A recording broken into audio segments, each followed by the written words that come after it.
we are going to be talking about student finance, and this will include financial support, repayment, and budgeting. So starting with, what is student finance? This might be something you've heard in the news, your teachers might have spoken to you about it, you might have had your peers speak about it. But what is it? Well, put simply, it is government funding that allows students from any background to go to university. The idea is that finance shouldn't be a barrier to people receiving higher education, so the government provide this funding to help. It's managed by the Student Loan Company and Student Finance England, if you're in England. Obviously, if you're in Scotland, it will be different. And with that, I will say what I'm talking about today mainly is student finance for UK students and even more specifically English students. So this is going to change if you're in Scotland, for example, and definitely going to change if you're not from the UK. So specific information about that might be better if you contact our international team, but also I can signpost you that way as well. And one key thing to note is that you apply for student finance before the start of each year of your degree. So you have to do it before your first year, but also before your second year. So just something to bear in mind and make sure you don't forget. So we are going to start with a quick quiz. So what do you think the maximum tuition fees per year are? Okay, and the answer is £9,250. So this is the maximum amount that any university in the UK is allowed to charge per year. Next question. Approximately how many home students in the UK? Okay, and the answer is 1,975,380. So nearly 2 million. Now, the point of telling you this isn't because you need to remember this number. The point is to notice it's a lot. And this is potentially how many people are applying for student finance. So if you think the student finance company is going to have to go through potentially this many applications, so you want to make sure that yours isn't early rather than number 1,975,379. Because if it is, you probably won't get your money in time to start university. Okay, final question. When is the deadline for student finance? Okay, and the answer is end of May. So this isn't so much a hard deadline as you can apply for student finance at any point, but you want to make sure that you get the money in time to start university. So end of May is when you should have applied for student finance by. If you apply later, then there's potentially a chance that you won't get the money in time to start your first term. And it doesn't mean you can't start university. It might just mean that you have to find the money elsewhere while you wait for the student finance to pay you back. So we'd recommend doing this as soon as possible. You don't need to have a firm place at a university. You can, when asked you which university, put whichever you think is most likely. You can change that later. So I'd really recommend doing this as soon as possible. Onto some of the more meaty stuff. Your student loan. Now this is a loan. It is money that you are lent, so you do have to pay it back. And there are two types of loans. You've got your tuition fee loan and your maintenance loan. Key differences between them are as follows. Your tuition fee loan covers your tuition fees. So this is the amount you pay universities to study, that £9,250. Your maintenance loan, on the other hand, covers your living costs. So this could be things like your rent, food, maybe even socializing as well. That is what your maintenance loan is used to cover. Now, your tuition fee loan, you don't see. It goes directly to the university. However, your maintenance loan is paid to you in termly installments. It does mean you can choose to spend it how you wish, but also means you'll have to budget. That money is going to have to last for the entire term. So you will need to learn some budgeting skills as well, which we'll talk about later. Your tuition fee loan is going to cover the full cost of the tuition fee. So it is not dependent on your household income or means tested in any way. However, your maintenance loan is mean tested and dependent on your household income to an extent. So everyone will get a maintenance loan, but the amount you get will depend on the household income. Like I said, the tuition fee loan will cover the tuition fee, so it doesn't depend on your location either. However, the maintenance loan does. This is because it's assumed that if you're living at home, you're not going to be paying rent, so it'll be cheaper then. But also it's assumed that London living costs are higher than outside of London, so you get a higher loan if you're in London. Now, this is where I should point out that Royal Holloway are part of the University of London. You might be able to see that at the bottom of our logo. So we actually do count as a London university for the sake of student loan, so you will get the higher loan, despite the fact that we're actually in Surrey. Finally, both these two loans get put together into one massive pot, and when you go to repay the student loan, you only repay the loans together. You don't have to pay them back separately. It's a single repayment scheme. You only repay it in April after you graduate if you're earning enough, and we're going to get onto that soon as well. So here's an idea of the kind of money you could get as your maintenance loan. So this is for 2022-2023 entry, those starting in September this year. If you want to know your specific situation, we have a student finance calculator at the government website. Now, this is subject to change. Every year this changes, mainly with inflation. So this will not be the same next year, but this gives at least a rough idea. And the two key things to note are the most you can receive. So this is if you're living in London and your household income is less than £25,000 a year, you'll get £12,667 as a maintenance loan. Whereas if you're living at home with a household income of above 65,000, your maintenance loan is going to be about £3,500. And then they're interpolated a bit and spread out in between. So here are just some key examples. Okay, so how do you get your loan? Well, firstly, you apply online via the Student Finance website. If in doubt, you can Google Student Finance or Student Finance England and find out information there. The applications open around February 2022. So actually, as I said, they have already opened, so you can already start. The deadline is roughly in May. You want to get it done as soon as you can. And as I said, you don't need a confirmed place at university. You can change these details later on. So just put the university that you think is most likely you'll attend. And it's far better to have that than not. Now, you do actually have a choice about applying for a loan. There is no obligation to apply for this loan. There's no obligation to apply for both the tuition fee loan and the maintenance loan as well. You can choose to apply for just one, both, neither. So it might be something you want to consider, but the options are all there. So a bit of a step-by-step.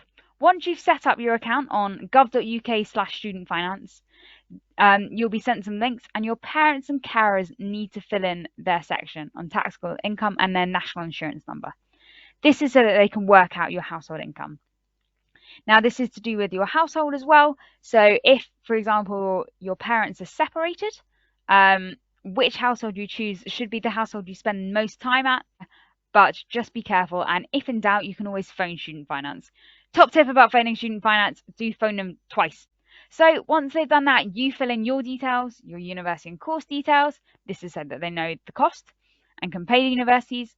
You'll fill in your bank details so that you can get paid your maintenance loan, national insurance number. And then once it's approved, you'll be posted a declaration. You have to sign this form and post it back.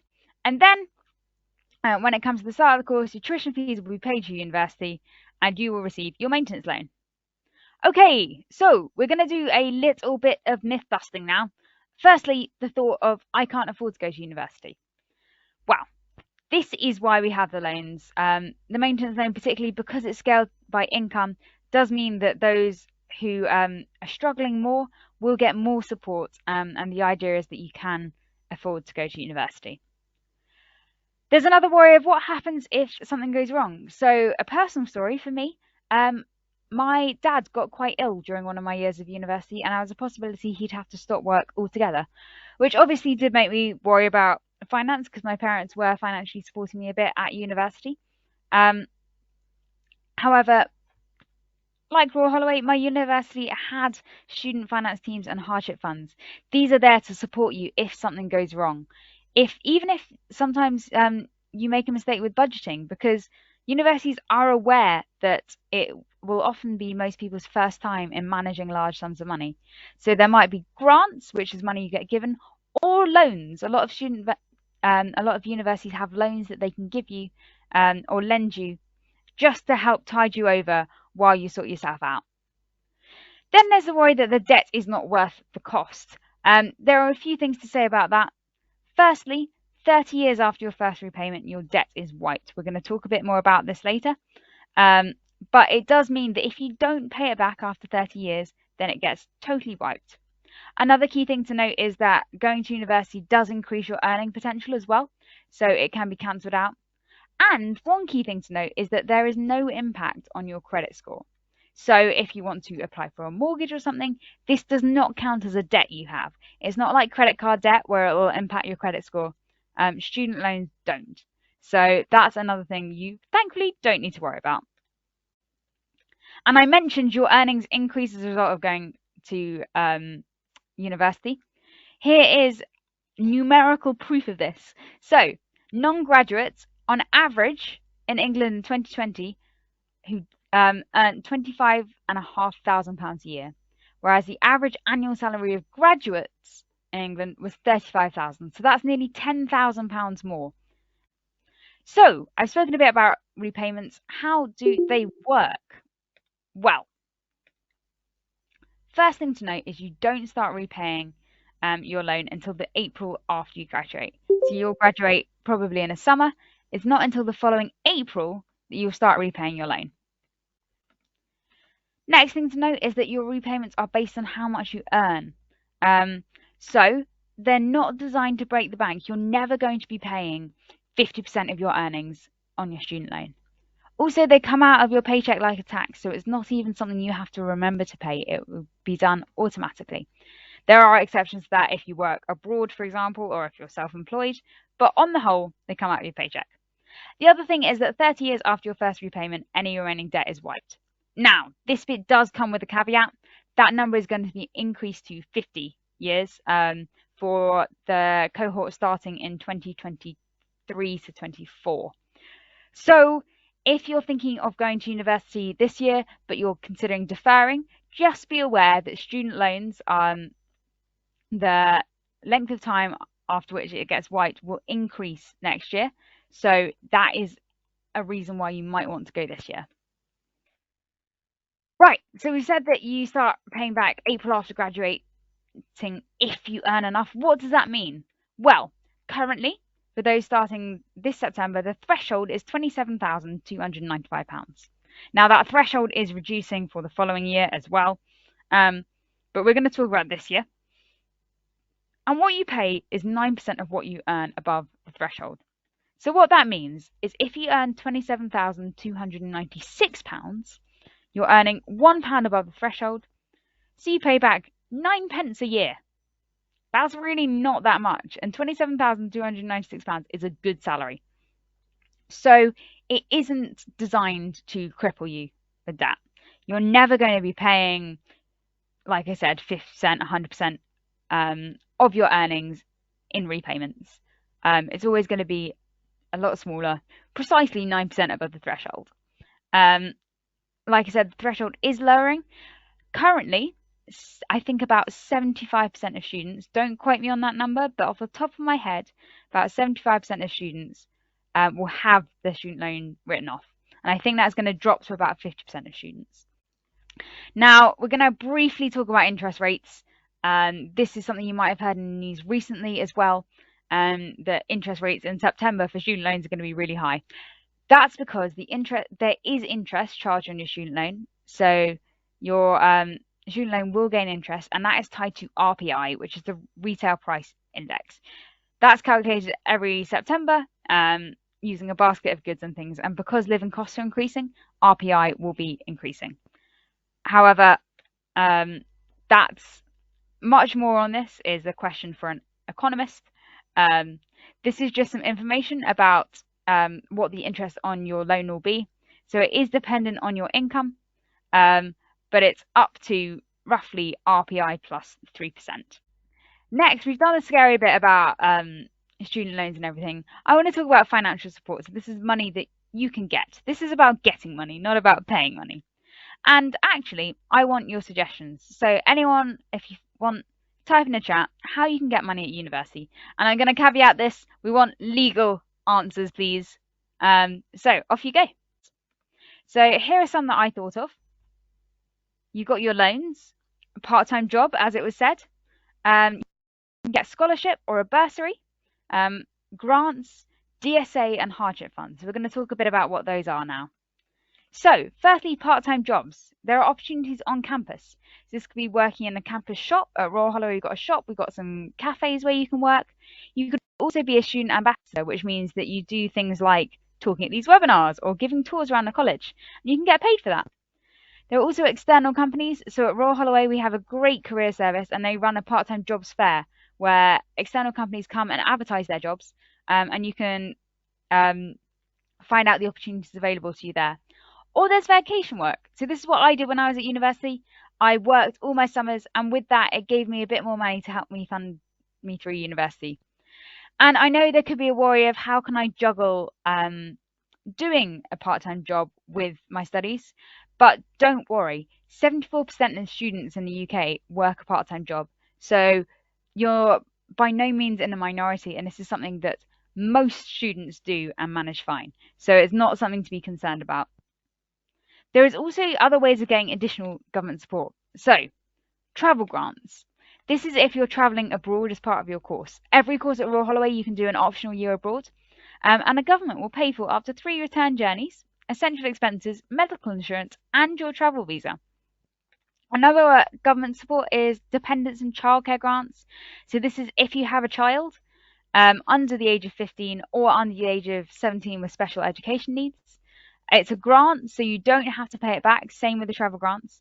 And the amount you get depends on the number of children. Finally, the disabled students allowance. So for this, you do not have to identify as disabled. You just have to meet the criteria of having a disability, which is a long-term condition. So it could be a specific learning disability, a mental health condition, sensory disability, for example, being hard of hearing or deaf, physical disabilities, or long-term health conditions. And I've just got some examples of long-term health conditions here.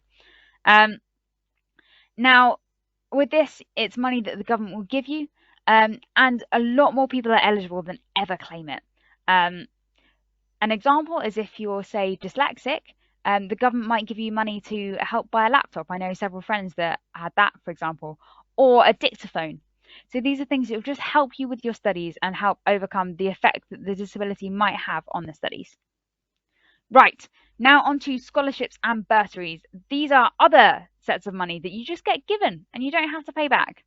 The main differences are that scholarships are generally competitive. So they're awarded on maybe academic excellence or ability in, say, a sport. And there'll often be a finite number of these that get awarded, so you have to compete with other people that apply. Bursaries, on the other hand, tend to be awarded due to personal circumstances, for example, maybe your household income, and usually everyone who's eligible receives the award. Now, just to remind you, these are sums of money that you don't have to pay back, they get given to you. Some example scholarships at Royal Holloway are as follows. So we've got, say, Future Leaders. This is a full tuition fee reduction for 3 years for UK students, depending on grades achieved at A-level or BTECs. So if you ever want an incentive to do well at your A-levels or BTECs, this is one. Even if you've got an unconditional offer, you can get money for it. We've got our Santander Widening Access Scholarship, which is available in the first year of study to a UK student doing any undergraduate degree from a group underrepresented in higher education. That's £2,400. The Reed Innovation Scholarship is £15,000 over 3 years for those expected to get 3 A's at A-level and can demonstrate innovative and creative problem-solving skills. And then finally, we've got this, which is for accounting and finance, and it's award £4,000 a year for the first 3 years of undergraduate study. So these are a lot of money. You can apply for multiple scholarships, and I recommend you apply for as many as possible. Because although the applications do take some time, even if it takes you 2 hours, if you then get £15,000 from doing it, that's working at a salary of £7,500 an hour. I would love that salary. Go for it. Now, bursaries at Royal Holloway, we have a few again. So we've got care leaves and estranged students and access entry, and then some depending on your household income. So again, this is money that you will get, and it's not competitive. Right, we are now going to play a game, because not only are there Royal Holloway scholarships, there are other scholarships you can also apply for, that are donated by, say, charities or companies, and these you can get at any university. So I'm going to give a quick poll, and I want you to tell me which of these scholarships is fake. Okay, so the vegetarian charity won this vote. The correct answer is yellow jersey. All the other ones are real. Now, this is a bit of a trick question, though, because there is the Yellow Jersey University Triathlon Scholarship for those passionate about getting others into triathlon. But this is just to go show that there are so many different scholarships. And if you want to have a look, go on the Scholarship Hub, and that will show you a lot more.